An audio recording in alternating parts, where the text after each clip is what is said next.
మన దేశ జనాభాకు సరిపోయేటట్ల ఆహారోత్పత్తి జరగడం లేదు. ఆహారోత్పత్తికి దోహదపడే కారకాలు మన్నికైన విత్తనం, నేల స్వభావం, నీటి పారుదల, ఎరువుల లభ్యత, సక్రమ వినియోగం, వాతావరణం, కీటకాలు, కలుపు మొక్కల నియంత్రణ. మిశ్రమ పంటలు రైతుకు రకరకాల పంట దిగుబడినివ్వడమే కాకుండా నేలను సారవంతంగా కూడా ఉంచుతాయి. సంకరీకరణ, జెనెటిక్ ఇంజనీరింగ్ పద్ధతుల సహాయంతో మనకు కావలసిన లక్షణాలున్న వంగడాలను పొందవచ్చు.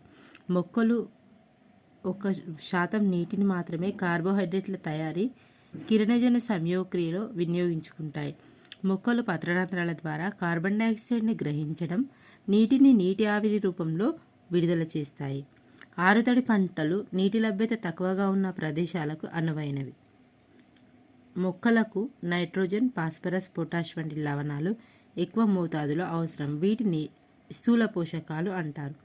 మొక్కలకు నైట్రోజన్, ఫాస్ఫరస్, పొటాష్ వంటి లవణాలు ఎక్కువ మోతాదులో అవసరం. వీటిని మనం ఏమంటాం? స్థూల పోషకాలు అంటాం. మొక్కలకు బోరాన్, ఇనుము, రాగి వంటి పోషకాలు చాలా తక్కువ మోతాదులో అవసరం. వీటిని సూక్ష్మ పోషకాలు అంటారు. మొక్కలకు బోరాన్, ఇనుము, రాగి వంటి పోషకాలు చాలా తక్కువ మోతాదులో అవసరం. వీటిని సూక్ష్మ పోషకాలు అంటారు. నేల కోల్పోయిన పోషకాలను పంట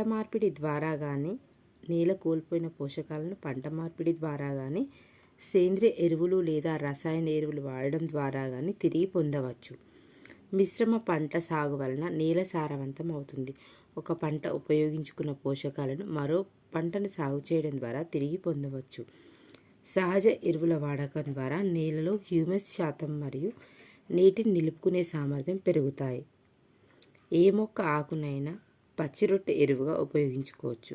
రసాయన ఎరువుల వాడకం కన్నా వర్మీ కంపోస్ట్ వాడడం మంచిది. విచక్షణారహితంగా కీటకనాశినులు వాడడం వలన నేల, నీరు కలుషితం కావడంతో పాటు జీవ వైవిధ్యం దెబ్బతింటుంది. Thanks for watching.